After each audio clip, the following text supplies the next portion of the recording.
England के खिलाफ खेले जाने वाले टी20 मुकाबले से पहले ही टीम मैनेजमेंट पर भर के सुनील गावस्कर, अरे वो सुनील गावस्कर जो भारत के पूर्व क्रिकेटर रह चुके हैं, जो कि एक प्रसिद्ध कमेंटेटर है, लेकिन उन्होंने भाई साहब कोच गौतम गंभीर और कप्तान श्रेयस अय्यर को फटकार लगाई है वैभव सूर्यवंशी को लेकर। अभी आप सुनोगे ना तो अभी आप खुद चौंक जाओगे कि आखिरकार ऐसा बयान सुनील गावस्कर ने क्यों दिया और आखिरकार उन्होंने वैभव सूर्यवंशी को लेकर कौन सा चौंकाने वाला बयान दिया है। क्या वैभव सूर्यवंशी को पहले टी20 मुकाबले में खिलाना चाहिए फिर नहीं खिलाना चाहिए? आखिरकार अगर वैभव सूर्यवंशी खेलते हैं तो उनकी जगह पर किस खिलाड़ी को बाहर करके वैभव सूर्यवंशी को टीम में शामिल किया जाएगा? आखिरकार इसे पूरा लेकर आपके सुनील गावस्कर ने क्या बयान दिया है। आपको बता दें कि यहाँ पर जब इंडिया और इंग्लैंड के बीच पहला टी20 का मुकाबला खेला जाएगा तो यह मुकाबला काफी ज्यादा रोमांचक होने वाला है, क्योंकि जो टीम इंडिया है वह आयरलैंड के खिलाफ पहला टी20 का मुकाबला हार गई थी। क्योंकि आयरलैंड की एक जीत ऐतिहासिक जीत थी, क्योंकि आज तक जो आयरलैंड की टीम है वह टी20 में कभी इंडिया से जीती ही नहीं थी। पहली बार यहाँ पर जो आयरलैंड की टीम है वह टी20 में इंडिया से जीतती है और श्रेयस अय्यर अपनी कप्तानी में पहली बार टीम इंडिया को हरा देते हैं और उस लिस्ट में शामिल हो जाते हैं जहां टीम इंडिया के कई दिग्गज शामिल थे। ऐसा नहीं कि श्रेयस अय्यर ही पहले से कप्तान है जो कि अपने कप्तानी में टी20 का मुकाबला हरा थे, और सारे ऐसे खिलाड़ी, आपके शुभमन गिल भी हराए थे, आपके भाई साहब ऋषभ पंत भी हराए थे और ऐसे खिलाड़ी है। लेकिन यहाँ पर जो पहला टी20 का मुकाबला खेला जाएगा, क्या उसमें वैभव सूर्यवंशी खेलेंगे? आखिर उसे लेकर आपके सुनील गावस्कर ने कौन सा बयान दिया है, चलिए आपको बताते हैं कि लेकिन उससे पहले जान लेते हैं कि आखिरकार पहला टी20 का मुकाबला कहां खेला जाएगा और कितने बजे आज शुरू होगा मुकाबला। आपको बता दें कि जो पहला टी20 का मुकाबला होगा इसमें जो भारतीय टीम है वह इंग्लैंड का दौरा करेगी, ना कि जो इंग्लैंड की टीम है वो भारत में आकर इस मुकाबले को खेलेगी। यह पहला मुकाबला इंग्लैंड के चेस्टर स्ट्रीट में मुकाबला खेला जाएगा, जो कि रात 10 बजे से यह मुकाबला शुरू होने वाला है। आप पहले जो मुकाबला होता था आयरलैंड के खिलाफ, जो मुकाबला होता है 6 बजे से शुरू हुआ था, लेकिन वहीं जो और टी20 के मुकाबले होते थे 7 बजे से होते थे, 7:30 बजे से होते थे।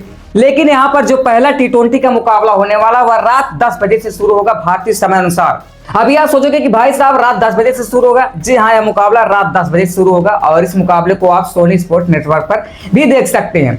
आपको बता दें कि अगर वहीं दूसरे टी20 की बात करें तो दूसरा टी20 का मुकाबला होने वाला वह 4 जुलाई को खेला जाएगा, तीसरा जो होने वाला वह 7 जुलाई को खेला जाएगा, चौथा मुकाबला 9 जुलाई को और पांचवा मुकाबला 11 जुलाई को खेला जाने वाला है। यानी कि टोटल 5 टी20 के मुकाबले होने वाले हैं, जिसमें टीम इंडिया इंग्लैंड से भिड़ने वाली है। उसी के साथ साथ 3 ओडीआई के मुकाबले होने वाले हैं, जिसमें आपके रोहित शर्मा और विराट कोहली भी खेलते हुए दिखाई देने वाले हैं। लेकिन उससे पहले जान लेते हैं कि आखिरकार यहाँ पर आपके वैभव सूर्यवंशी के डेब्यू को लेकर आपके सुनील गावस्कर ने क्या कहा और यहाँ पर आपके कोच गौतम गंभीर और कप्तान श्रेयस अय्यर पर भाई साहब क्या सवाल उठाए। आपको बता दें कि यहाँ पर जो सुनील गावस्कर वो कहते हैं, गावस्कर ने कहा कि अब वैभव को पहले टी20 में खिलाना होगा, चाहे वो ओपनिंग कराए जाए या फिर नंबर 3 पर उसे उतारा जाए, लेकिन उन्होंने प्लेइंग 11 में बाहर रखने का कोई ठोस कारण नहीं बचा है। उन्होंने यहां तक भी कह दिया कि अगर भारत इंग्लैंड को पहले मैच में चौंकाना चाहता है तो वैभव उसका सबसे बड़ा हथियार साबित हो सकते हैं। यानी कि आप वैभव को जरूर खिलाओ, चाहे उसे भाई साहब नंबर 3 पर ही खिलाओ, लेकिन वैभव सूर्यवंशी को इंग्लैंड के खिलाफ पहले टी20 में मौका दो। ये आपके सुनील गावस्कर ने पूरी तरीके से साफ कर दिया है।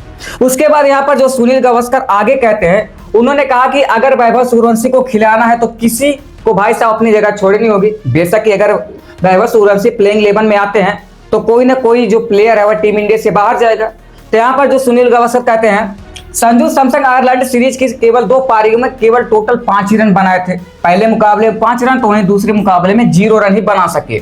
2 पारियों में किसी खिलाड़ी का भविष्य तय नहीं करती, लेकिन टीम मैनेजमेंट को बदलाव पर विचार करने का आधार जरूर देती है। यानी कि आप किसी खिलाड़ी को अगर 2 मुकाबले में फ्लॉप हो जाए तो आप उसका भविष्य नहीं तय कर सकते हो। ऐसे कई खिलाड़ी है कि जो 3-4 लगातार मुकाबले में फ्लॉप होते हैं।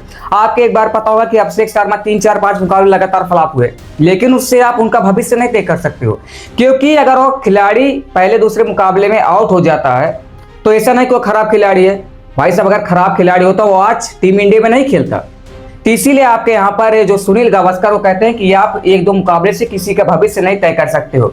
लेकिन यहाँ पर उसके बाद जो कहते हैं, अगर वैभव सूर्यवंशी सीधे संजू सैमसन की जगह पर आते हैं तो टीम जो भाई साहब है उसका संतुलन नहीं बिगड़ेगा। लेकिन अगर संजू, अभिषेक और वैभव तीनों को साथ में खिलाने की कोशिश हुई तो बल्लेबाजी और गेंदबाजी के बीच जो संतुलन है उसे साधना मुश्किल हो सकता है। यानी कि अगर आप अभिषेक शर्मा और वैभव सूर्यवंशी के साथ ओपनिंग कराते हो, तब तो जो टीम का प्लेइंग 11 हो सीधे तौर पर बरकरार रहेगा। आप किसी खिलाड़ी को अंदर करो, उसकी जगह पर ला सकते हो। लेकिन अगर आप वैभव सूर्यवंशी, अभिषेक शर्मा और संजू सैमसन तीनों को खिलाते हो, इनका कहने का मतलब है तो जो टीम का संतुलन है वो पूरी तरीके से आप नहीं साध सकते और प्लेइंग 11 जो है वो थोड़ी गड़बड़ा सकती है। तो वैभव सूर्यवंशी को लेकर यहाँ पर आपके सुनील गावस्कर ने कहा कि भाई साहब इन्हें मौका दो और चाहे जिस हाल में दो, क्योंकि अगर इंग्लैंड को भाई साहब दबाव में रखना है, क्योंकि इंग्लैंड एक धागड़ टीम है। आपने देखा होगा कि इंग्लैंड के बल्लेबाज किस तरीके से बल्लेबाजी करते हैं, उनकी गेंदबाजी भी अच्छी खासी है। ऐसा नहीं कि टीम इंडिया की गेंदबाजी अच्छी खासी नहीं है। टीम इंडिया भाई साहब इंग्लैंड से T20 मुकाबले में सबसे ज्यादा मुकाबले जीती है। आपकी इंग्लैंड की टीम उतना मुकाबला नहीं जीती है।